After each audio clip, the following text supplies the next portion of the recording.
Hi everyone and welcome back to the George Collection. I'm Rachel Rightside Blonde.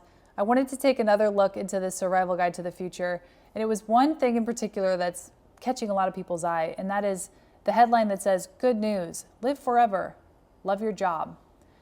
We're not quite sure what that means, live forever, good news, live forever, but I did find an article inside that I wanted to read, and it was talking about longer lives. So let's read this. The article is called Mr. Good News. Yale sociologist Wendell Bell has made a career of predicting the future, and his prognosis is sunny. If he's right, humans will soon live richer, happier lives that happen to be 150 years long. This is by Edward Tenner. Americans don't always know what to think about futurists. The band of men and women, about 1,000 full-time professionals according to industry estimates, who get paid to analyze things to come. Millions of readers have bought the books of a few celebrated futurists, and organizations pay tens of thousands of dollars for their speeches, but the field is still haunted by the ghosts of predictions past. He who lives by the crystal ball must learn to eat ground glass, Harvard Law School professor Lawrence Tribe once said. Nobody, however, knows more about what practitioners prefer to call futures research than Wendell Bell, professor emeritus of sociology at Yale and one of the first people to teach a course on the future. Bell's most recent work is a 2-volume opus, Foundations of Futures Studies, for which he spent 11 years studying the field's history, philosophy, and methods. His peers are already praising Foundations as a futurist classic. Far from being the wide-eyed techno-hipster of the popular stereotype, Bell is a reflective and deliberate man. Like many of his fellow World War II veterans, he has retained his optimism that technology and social science can improve life. It might be said that he became a futurist precisely because he hopes that our best days are yet to come. This is a Q&A style article, so the first question was, what makes a professional futurist different from others who try to understand and predict the future? Wendell said, that's a good question. All of us think about the future all the time. Ordinary people making decisions in their daily lives clearly have to, although they tend to not do it very consciously and sometimes not very well. What makes professional futurists different is that they spend a lot of time trying to work out procedures and methods of thinking about the future that make our ideas about it more reliable. The next question is, you were one of the first futurists. How did you enter the field? And Bell said, I started doing research in the Caribbean in the mid-1950s when today's 13 independent nations were still British and French colonies. As these states were created, Jamaica, Guyana, Grenada, and others, everyone was saying independence is coming. We're going to have to govern ourselves. How should we do it? They wrote new constitutions, picked new flags. I became a futurist because I was interested in that whole process and how it would apply beyond nation building. The next question is, what does a futurist actually do? And he said, most futurists work as consultants. In the last few years, I've worked for a toy manufacturer, attempting to design toys for the future, high touch rather than high tech, and non-aggressive and non-violent. I've also worked for Sandia National Laboratories on a project for the waste isolation pilot plant. This site near Carlsbad, New Mexico will store military nuclear waste, including the waste from the original atomic bombs. Futurists and others were brought in to see if the plant would be safe from inadvertent human intrusion. My team had a physicist, 2 futurists, and a lawyer. We toured the plant and were given 3 months to report. What did you find out, was the question. It turned out that there were many scenarios that would result in releasing nuclear waste to the accessible environment. Marker teams were hired to prevent these scenarios from occurring. So the site, when it opens, will have been through an investigation covering the next 10,000 years. The next question was, what are some other examples of predictions that have brought about palpable change? And Bell said, Allstate Insurance Company's in-house futures group advised the firm to begin offering discounts for safety features that did not yet exist. The 5 miles per hour bumper standard came from this group. Allstate went to Ford Motor Company, told Ford of their policies, and encouraged Ford to go ahead. The next question said, some economists and politicians feel that the free market, not futurists, is the best predictor of the future. How do you respond to that? Bell said, one trouble with the market is that it focuses on wealth and income. Most studies show that wealth and income may contribute to human welfare, but are not the major variables that produce happiness. Another difficulty is that the market relies on individuals making decisions about how to invest their resources, but people don't look far enough ahead. If I'm making an investment, I may think 30, 40, even 50 years into the future, but I have no incentive to think 1,000 or even 150 years ahead. We need some mechanism that transcends individuals and their life expectancy. The next question was, so futurists don't believe in the free market? Bell said, most futurists, I think, lean toward intervention of one kind or another, but always through some democratic process or institution. Some futurist books have a doomsday rhetorical style like Orwell's 1984. They depict a horrible future unless we do something. Many other futurists, most recently Richard Lamb, a candidate for the Reform Party presidential nomination, predict all kinds of negative things if we keep doing what we're doing now. In Lamb's case, the high price of Medicare and Social Security. But even the doom and gloom futurists don't expect these scenarios to happen. They are advocating measures to prevent negative futures. The next question was, what trends do you see developing in the next 10 or 20 years?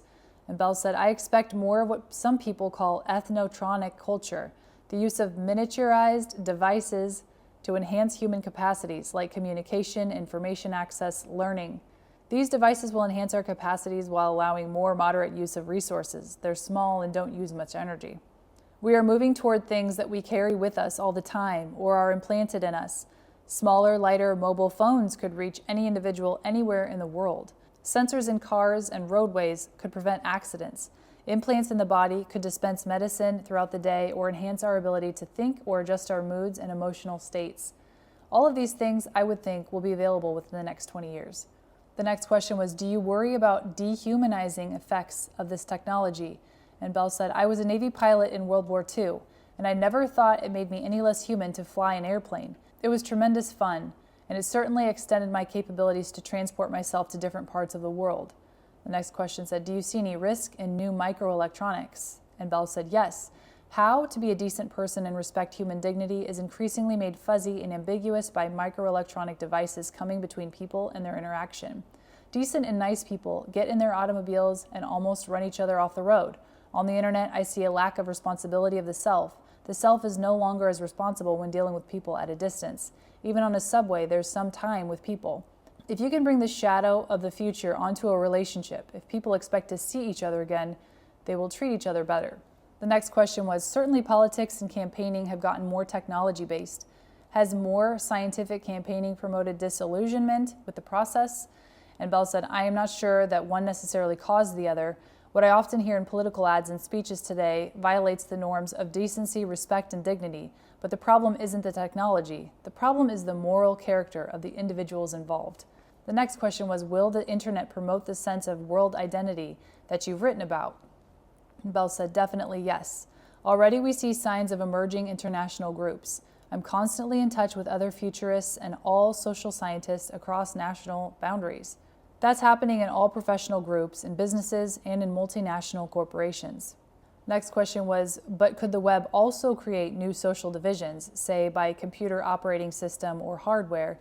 Bell said, in subjects, interests, and professions, divisions will exist. There are futurists chatting on the internet, and I want to plug into their conversations. We are not communicating with a cross-section of the population, only a small slice. But I'm not sure that's a bad thing. These intellectual exchanges make war less likely. We may, however, be creating a new world class of people separated from those without access to these technologies. Marx may end up being right after all, that class will be more important than states. The next question was, one of the important issues in your field is, of course, the future of the planet.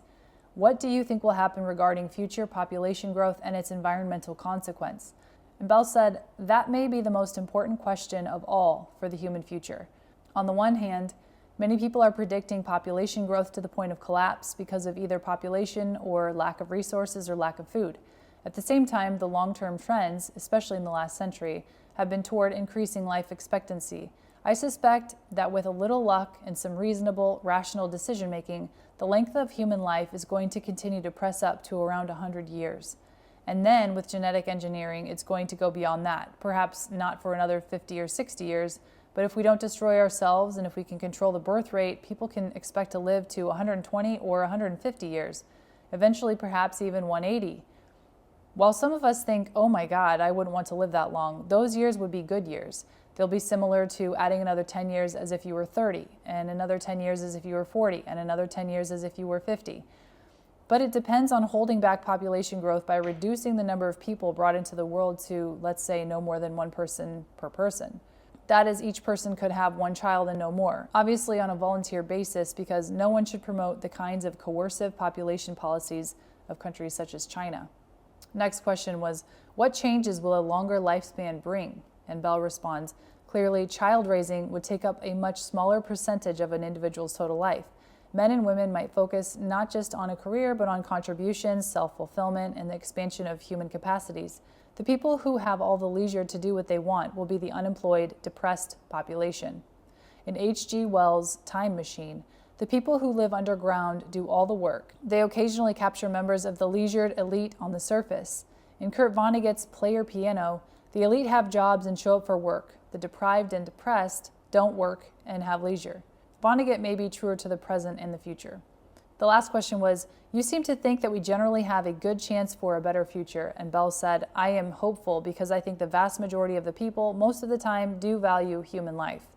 And if we do those things that enhance human life, there is hope for a desirable future. Even if I didn't hope, I would still act to create that future. So interesting to hear some of the predictions that he made that came true in the sense of cell phones. I'm sure in 1997, hearing that would have been such a foreign concept, but now here we are in 2025 and everyone's got a cell phone, and he was right. But there's other things that he talked about, like life expectancy and things like that we haven't seen come to fruition yet in 2025. And I think it's going to be interesting to see what happens when some of the technologies we've been missing out on are revealed to the public, to see what would happen to the life expectancy of Americans. And I think there's a big misunderstanding about overpopulation on the earth. I don't know whose agenda that was, but I think that was not correct. And it's going to be really interesting to see how this all plays out in the next 50, 60, 100, or 1,000 years. But one thing I agree with Wendell Bell on wholeheartedly is that the best is yet to come. That does it for this episode of the George Collection. Thank you so much for watching. Have a great week, and I will see you next time.